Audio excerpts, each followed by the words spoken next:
The Volanthi had ruled their part of space for 3,000 years. They were a proud people with blue skin and tall bodies. Their cities were perfect and clean. Their ships were fast and strong. They believed they were better than all other races in the galaxy. Every Volanthi was born into a family rank. The high families ruled. The low families served. And those who were born different were thrown away like garbage. Kira was born different. When her mother first saw her, she screamed. The baby did not have the blue skin of the Volanthi. Instead, her skin was pale purple, the color of a dying flower.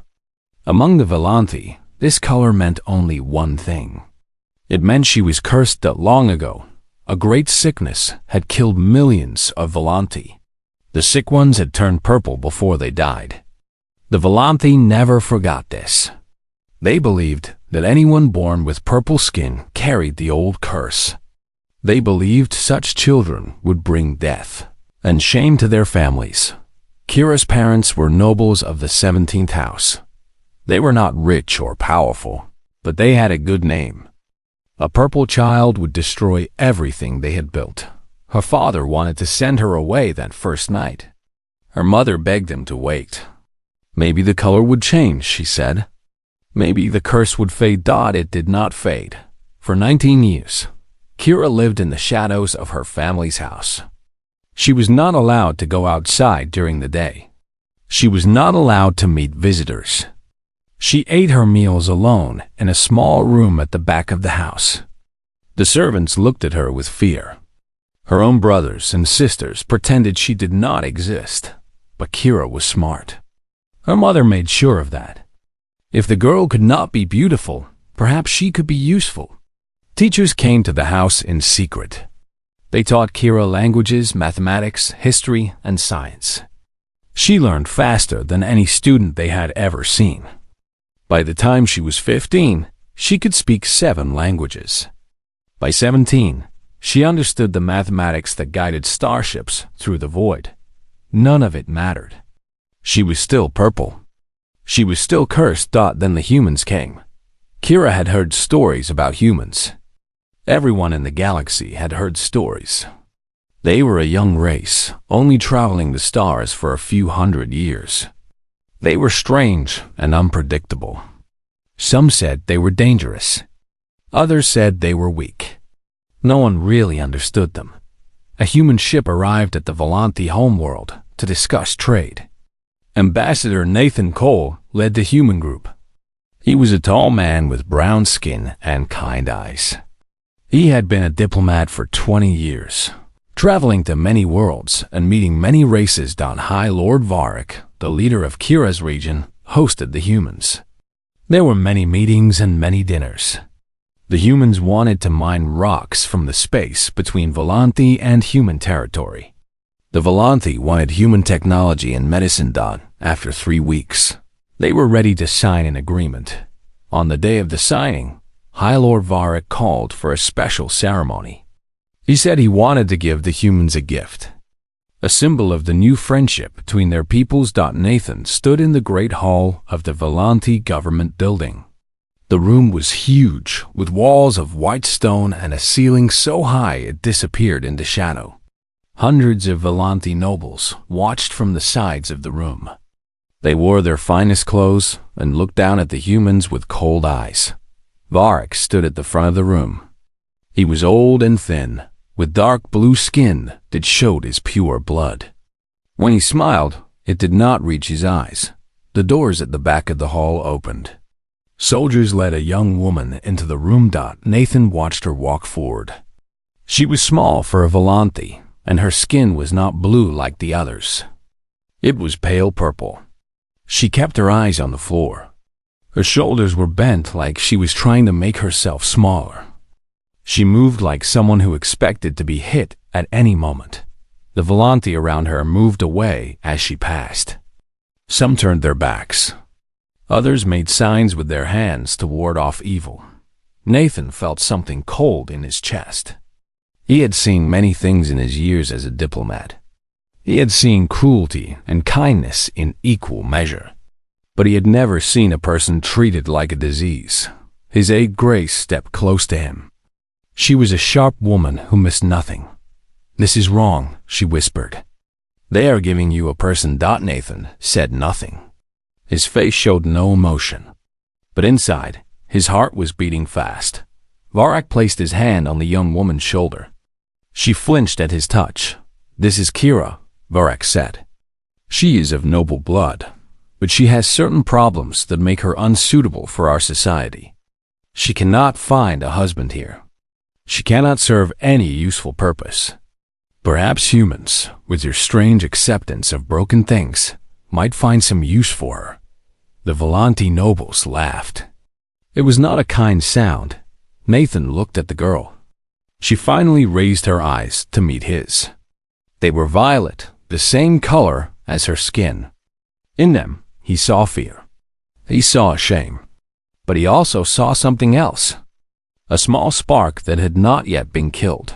"We accept your generous gift," Nathan said. His voice was calm and formal. "She will be treated with all the respect she deserves." Varak smiled his cold smile. "Of course. I am sure you will find some use for her. Cleaning, perhaps. Or entertainment for your soldiers. It does not matter to us." Nathan felt Grace's hand on his arm.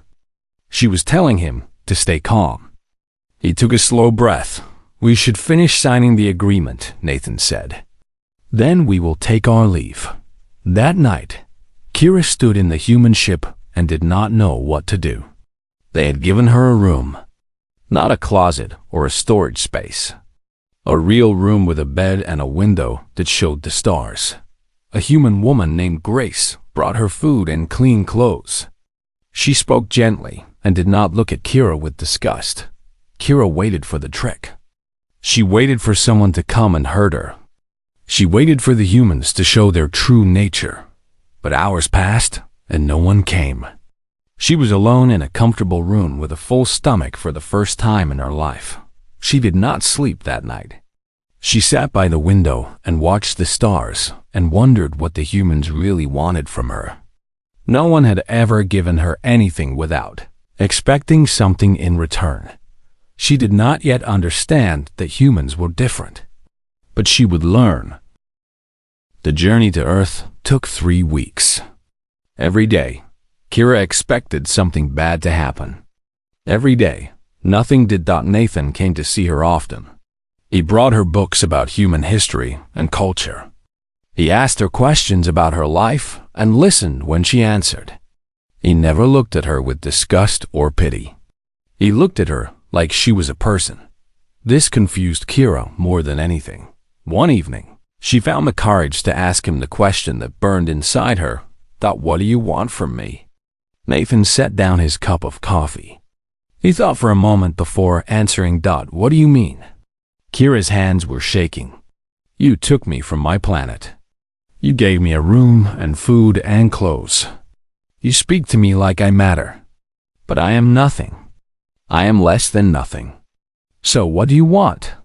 What must I do to pay for all of this?" Nathan's face became sad. Not sad for himself. Sad for her. "Kira," he said slowly, "where I come from, people are not property. You were not a gift to be given away. You were a person who was wronged. And now you have a choice." "A choice?" "When we reach Earth, you can do whatever you want. You can go anywhere. Study anything. Become anyone. We will help you get started. We will give you education and training. But your life belongs to you, not to me. Not to anyone." Kira did not understand. She had never had a choice about anything. Her parents chose to hide her. Her society chose to hate her. Her leaders chose to give her away. The idea that she could choose her own path was strange and frightening. What if I choose wrong? She asked. "Then you learn from it and choose again. That is how life works for most humans. We make mistakes. We fall down. We get back up. We try again." Kira was quiet for a long time. Then she asked another question. "Why do you care? I am not human. I am not even a good Volanthi. Why would you help me?" Nathan smiled. It was a warm smile that reached his eyes, because that is what humans do. We see someone who needs help, and we help them. We see someone who has been treated badly, and we try to make it right. Not all of us. Not always.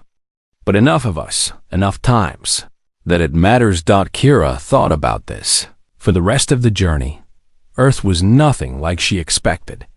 The Volanthi homeworld was perfect and orderly.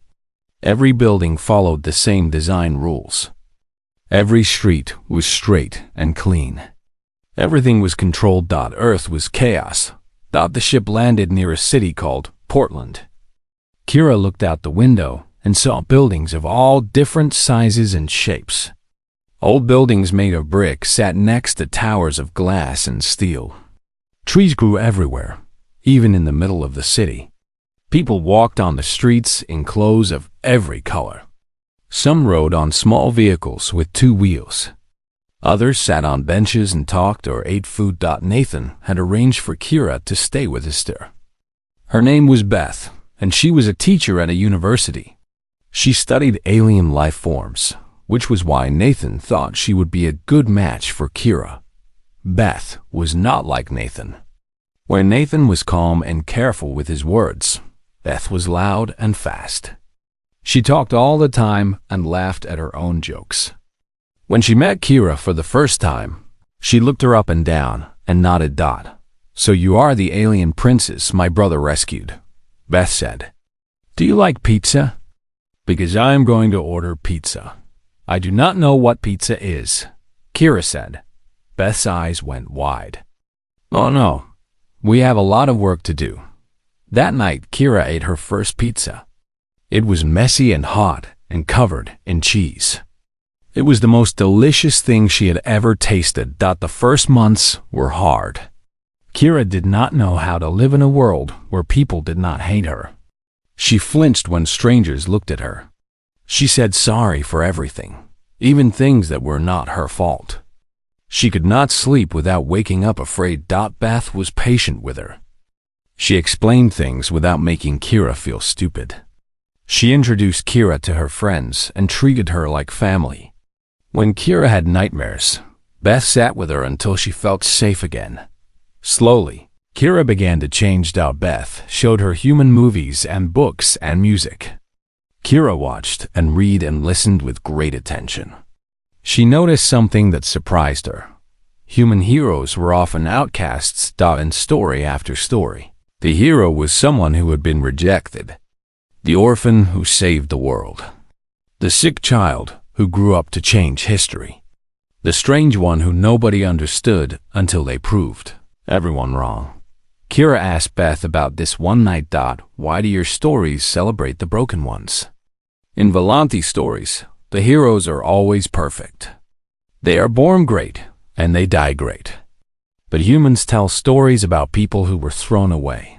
Beth thought about this carefully. I think it is because we have learned something over our long history. The people who do not fit in, they are not broken. They just see the world differently. And sometimes, that different view is exactly what the world needs.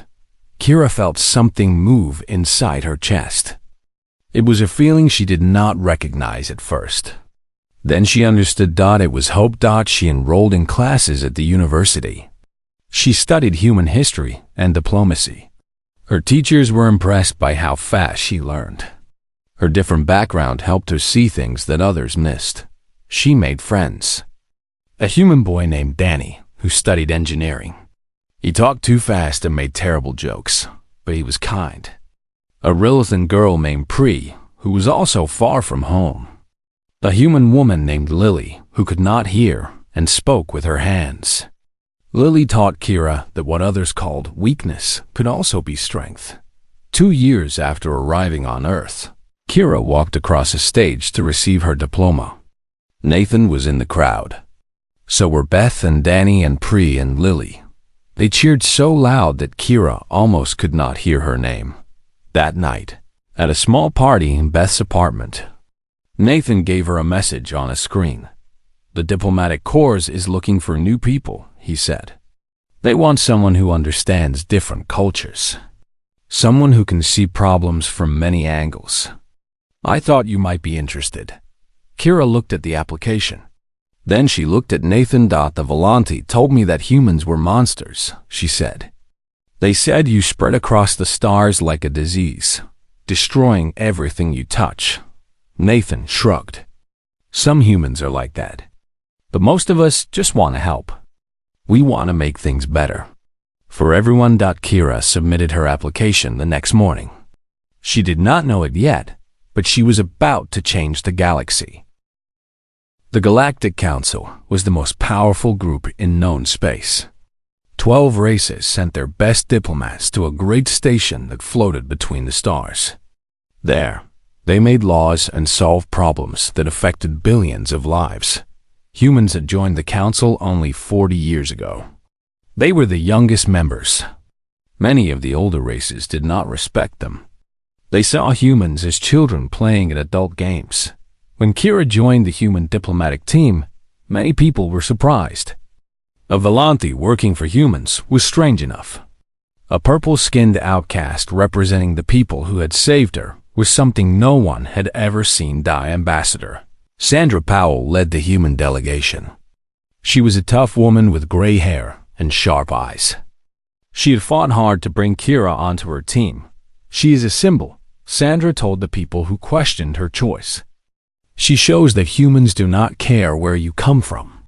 She shows that we judge people by what they do, not by what they look like. Kira worked hard to prove Sandra right. She studied every file. She learned the history of every race. She stayed late and arrived early. She wanted to be worthy of the chance she had been given. Then the war came. The Volante had always been aggressive. They believed they were the greatest race in the galaxy. They believed other races should bow to them. For years, they had pushed at the borders of their space, looking for ways to grow their power. Now they had found a target. The Tarathi were a small race with only 3 colony worlds. They were peaceful traders who had never fought a war. When the Volante fleet appeared in their space, they did not know what to do. The Volante said they were taking back territory that belonged to them long ago. They said the Tarathi worlds were Volante property by ancient law. They gave the Tarathi 10 days to leave or die. The Tarathi sent a message to the Galactic Council begging for help. The council met in emergency session. The Great Chamber was full of delegates from all 12 races. They argued for hours about what to do. Some said the Volante had the right to reclaim their old territory. Others said this was wrong and must be stopped. The humans wanted to help the Tarathi, but they were young and weak compared to the Volante. They needed the council to stand together. Kira watched from the human section of the chamber. She listened to the Volante ambassador speak. It was Lord Varek himself, the same man who had given her away like garbage. Our claim is clear, Varek said. His voice was cold and proud. These worlds were ours before Tarathi existed. We are simply taking back what belongs to us. Any race that stands against us will be considered an enemy. Many delegates looked scared. The Volante were powerful. No one wanted to fight them. Sandra leaned close to Kira and whispered, "What do you think? Is he telling the truth?" Kira watched Varek's face. She remembered all the years of hiding, all the lessons she had learned in secret, all the history she had studied when no one thought she was paying attention. "He is lying," she said. "Can you prove it?" "Maybe, but I will need access to old records. I will need to talk to people who might help me." Sandra nodded. "Do it. We need proof before the council votes." For 3 weeks, Kira worked without rest. She reached out to Volante scholars and historians who remembered the strange purple girl who asked too many questions. Some refused to help. They were too scared of what would happen if they were caught, but others helped. They were tired of the lies their leaders told. They sent Kira records that had been hidden for hundreds of years. Kira found what she was looking for. When the council met again, Sandra asked for time to present new information. Lord Varrock looked amused when he saw Kira walk to the center of the chamber. The humans send their pet to speak for them? He said loud enough for everyone to hear. How fitting. Kira did not react to his words. She had heard worse her whole life. Instead, she activated her display and began to speak. 300 years ago, the Volanthi signed a treaty with 11 other races. Article 7 of that treaty created permanent borders. It clearly states that the 3 Tarathi worlds are not Volanthi territory. She showed the documents on the display. Every delegate could see them. The Volanthi hid this treaty from their own people. They changed their history books to support a lie. Lord Varrock knew the truth when he sent his ships to attack innocent people. The chamber exploded with noise. Delegates from every race were shouting. Some demanded answers from the Volanthi. Others called for immediate action. Lord Varrock's face turned dark. He pointed at Kira. "She is a traitor," he screamed. "She is a broken creature who has been used by humans to attack her own people. Her evidence is fake. Her words are poison, but the documents were real. Experts from 5 different races checked them and confirmed they were authentic. The Volanthi could not deny the truth. The council voted that afternoon. The Volanthi must remove their ships from Tarathi space immediately. They must pay for the damage they caused. They must admit publicly that their claims were lies. It was the first time in 800 years that the council had punished the Volanthi. That night, Kira received a message from her home world. It was from her mother. The message was only 3 words. "We're sorry." Kira sat alone in her room for a long time. She did not cry. She had learned long ago that crying changed nothing. But she saved the message. She did not know if she would ever respond. She did not know how to forgive people who had thrown her away. But she kept the message anyway. Maybe one day she would understand. Sandra came to see her before she went to sleep. "You did something incredible today," Sandra said. "You showed the whole galaxy what one person can do when they have the courage to speak the truth." Kira shook her head. "I just did what needed to be done." Sandra smiled. "That is exactly what heroes say. Whether you like it or not, Kira, you have become a symbol. People who have been told they are worthless will look at you and see proof that it is not true." Kira thought about this.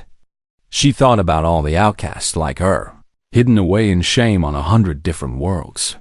Maybe that is not such a bad thing, she said softly. It was not a bad thing at all. But it was only the beginning. The years after the council vote were dangerous for Kira. She had made powerful enemies among the Volanthi. They did not forgive. They did not forget. The first attack came 6 months later. Kira was walking through the market on the council station. She liked to visit the stalls where traders from different worlds sold their goods. It reminded her that the galaxy was full of beauty as well as ugliness. A man stepped out of the crowd. He wore a hood that hid his face. In his hand was a weapon that glowed with deadly light. Kira saw him just in time. She threw herself to the ground as the blast flew over her head. Guards came running. The man tried to escape, but they caught him. Under his hood was blue skin. He was Volanthi. The second attack came a year later. Poison in her food. A doctor found it just before she took a bite. The third attack was the worst. Kira was meeting with some Tarathi diplomats to discuss the rebuilding of their worlds. Danny had come with her. He had become an engineer for the diplomatic corps and often helped with technical problems. They were walking down a corridor when a woman appeared in front of them. She was Volanthi, tall and beautiful with perfect blue skin. She smiled at Kira, then pulled out a knife. Danny did not think. He just moved. He threw himself at the woman and knocked the knife from her hand. They fell together, fighting on the floor. The woman was strong and trained to kill. Danny was just an engineer who had never been in a real fight, but he fought anyway. He held her until the guards arrived. Kira knelt beside him after they took the woman away. Danny was bleeding from a cut on his arm. His face was pale with pain. "You could have died," Kira said. Her voice was shaking. "She could have killed you." Danny winced as a medic wrapped his wound. "Yeah, well, that is what friends do." Kira felt tears in her eyes. She had not cried in many years. But in that moment, she understood something she had never fully believed before. She mattered. Not because of what she could do for others. Not because of her skills or her knowledge. She mattered because people cared about her. People would risk their lives for her. She was loved. This knowledge changed her. It made her stronger. But it also made her tired. More and more people started looking to Kira for help. Other outcasts from different races heard her story. They came to her with their problems. They wanted her to save them the way she had been saved. A soldier from the Rilithan military who had refused to kill innocent people and was punished for it. A scientist from the Klendery who had discovered something that her religious leaders wanted to hide. A young Volanthi with purple skin like Kira, the first to escape the Dominion in 20 years. Kira tried to help them all. She spent her nights reading their messages and her days trying to find solutions. She worked until she was so tired she could barely stand. One evening, Sandra found her collapsed at her desk. "You cannot save everyone," Sandra said gently. "You are just one person." Kira looked up with red eyes. "I know, but how do I choose who to help? How do I decide whose life matters more?" "You do not choose. You build systems that can help people without you. You teach others to do what you do. You create something that will last longer than your own life." Kira thought about this for a long time. She started working with Beth to create schools for outcasts. Places where people who had been rejected could learn skills and find new lives. She helped Bree build networks that connected outcasts across the galaxy. She trained young diplomats who shared her vision of a better universe. The work was slow. Sometimes it felt like nothing was changing. But little by little, things got better. Then the Volanthi fell apart. It happened faster than anyone expected. The old government had grown weak and stupid. They believed so strongly in their own greatness that they could not see the problems in their society. When young Volanthi started demanding change, the old leaders tried to crush them with force, but the young ones had seen Kira's example. They had watched a purple outcast stand up to Lord Varric and win. They knew that the old ways were built on lies. Fighting broke out across the Volanthi worlds. The perfect cities burned. The proud nobles fled or fell. Within 3 years, the Dominion that had lasted for 3,000 years was broken into pieces. Some of the new groups wanted real change. They wanted to build a fair society where everyone had value. Others wanted to become the new rulers and treat people just as badly as before. The Galactic Council called an emergency meeting. Someone needed to help the Volanthi rebuild. Someone needed to guide them through this dangerous time and protect the other races from the chaos. Every delegate knew there was only one person who could do it. Sandra came to Kira with the offer. The council wanted her to lead the reconstruction effort. She would return to her home world as a peacemaker. "No," Kira said immediately. "They hate me. I am everything they despise. They will never listen to me." "Some of them hate you," Sandra agreed. "But others see you as proof that their old society was wrong. You are the only person who understands both what the Volanthi were and what they could become. And if I fail? What if they kill me?" Sandra was quiet for a moment. "Then you will die doing what you were meant to do. But I do not think you will fail. I think you are exactly what they need." Kira thought about her mother's message, still saved in her files. "We are sorry." She thought about all the purple children who were born and thrown away. She thought about the universe she wanted to see. "All right," she said. "I will go." She returned to Volanthi space for the first time in 12 years. She walked into the great hall where she had been given away like garbage. She looked at the faces of the people who had hated her since birth. Some stared at her with anger. Others could not meet her eyes. A few looked at her with something that might have been hope. Kira stood at the center of the room and began to speak. You do not know me. You think you do. You think I am the broken one, the curse, the proof of everything wrong in the universe. But I am going to tell you what I have learned in my time among humans. She paused and looked at each face in turn. You were wrong. About everything. The room was silent. No one moved. No one breathed. And I am going to show you how to make it right.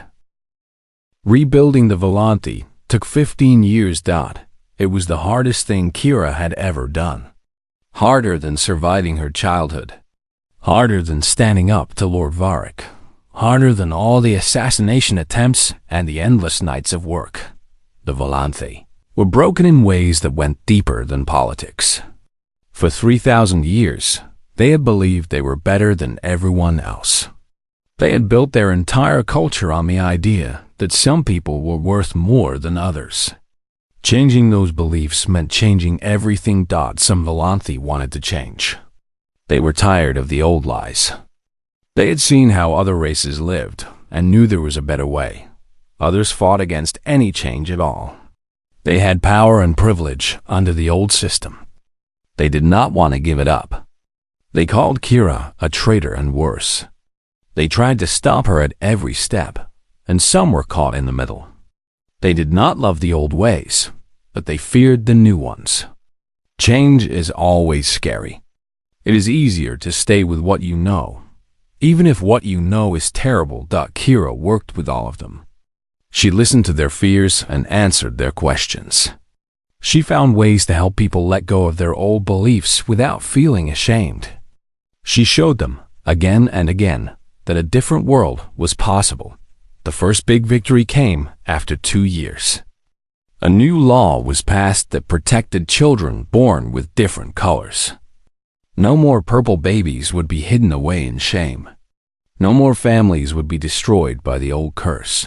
When Kira heard the news, she went to her room and cried for the first time in years.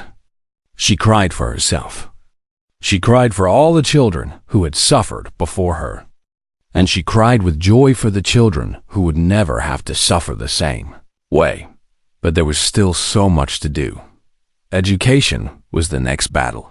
For thousands of years, Volanthi children had been taught that they were the greatest race in the galaxy. Their books were full of lies about other species. Their schools taught them to look down on anyone different. Kira worked with teachers and scholars to create new books. They told the true history of the Volanthi, including the terrible things they had done. They taught children about other races and cultures. They showed that difference was not a curse, but a gift. The old nobles fought hard against the new education. They said Kira was poisoning the minds of the young. They said she was destroying Volanthi culture. Some of them sent death threats. Others tried to bribe officials to stop her work. But the young people believed in change. They had grown up seeing the old system fail. They wanted something better. And slowly, year by year, the new ideas spread. New leaders rose to power. They were not perfect. Some of them made mistakes. But they were better than the ones who came before. They believed in fairness and justice. They wanted their people to join the galactic community as equals, not as conquerors. After 15 years, the work was finally done. The Volanthi Confederation was born. It was a new government based on new ideas. Every citizen had value, no matter what color their skin was. Every person had the right to education, to work, to freedom. The old ranks and classes were gone. It was not paradise. No society is perfect. But it was better. So much better than what had come before. The Galactic Council held a special ceremony to celebrate. Delegates from all 12 races came to watch. It was the biggest gathering in the Council's history. Grand Speaker Tal was the new leader of the Confederation. He was young, with bright blue skin and honest eyes. He had been one of Kira's students in the early days. Now he led his people into a new future. He stood at the center of the great chamber and spoke to the assembly. For 3,000 years, we believed ourselves better than everyone else. We measured worth by the color of skin and the accident of birth. We were wrong. We were fools. And it took an outcast, saved by humans, to show us how foolish we were. He turned to look at Kira. She stood with Nathan and Sandra, all three of them old now, but still strong. Kira of House Vel, Tal said, "You were given away as worthless. You were called broken and cursed. Today, I speak for all Valanti when I say we are sorry. And we are grateful. You showed us who we could become when we choose courage over fear." He walked to her and placed a golden medal around her neck. It was the highest honor the Confederation could give. Only 12 people in all of Valanti history had received it. "You are not outcast," Tal said. "You never were. You were simply ahead of us all." The chamber filled with applause. Delegates from every race stood and cheered. The sound went on for a long time. That night, after the ceremonies were done, Kira walked through the gardens of her childhood home. Nathan walked beside her. He was old now, his hair white and his step slow. But he was still the same kind man who had refused to treat her like garbage 30 years ago. "Do you have any regrets?" he asked. Kira thought about the question. She thought about all the danger and the pain. She thought about the friends she had lost and the enemies she had made. She thought about the years of work that had sometimes felt endless. "No," she said. "Not one." Nathan smiled. "Good." They walked in silence for a while. The stars were bright above them. The same stars Kira had watched as a child, dreaming of escape. "You taught me something," she said finally. "Something humans seem to understand better than any other race." "What is that?" "That the broken ones are often the strongest. That the outcasts are rejected, the ones who do not fit in. We are not mistakes. We are possibilities. And when someone believes in us, we can become anything." Nathan stopped walking. He took her hand in his, the same way he had done on the day he first welcomed her aboard his ship. "Welcome to humanity," he said softly. "You have always belonged." Kira looked at the old man who had changed her life. She looked at the world that had once rejected her. She looked at the stars that now held more hope than she had ever dreamed possible. She had been thrown away like garbage. She had been called a curse. She'd have been given to strangers as an insult. But she had become so much more. She had become proof that the universe could change. Proof that the broken could become whole. Proof that love was stronger than hate. She had become exactly what her people needed. Even though they had never known it. She had become a Kira. And that was more than enough.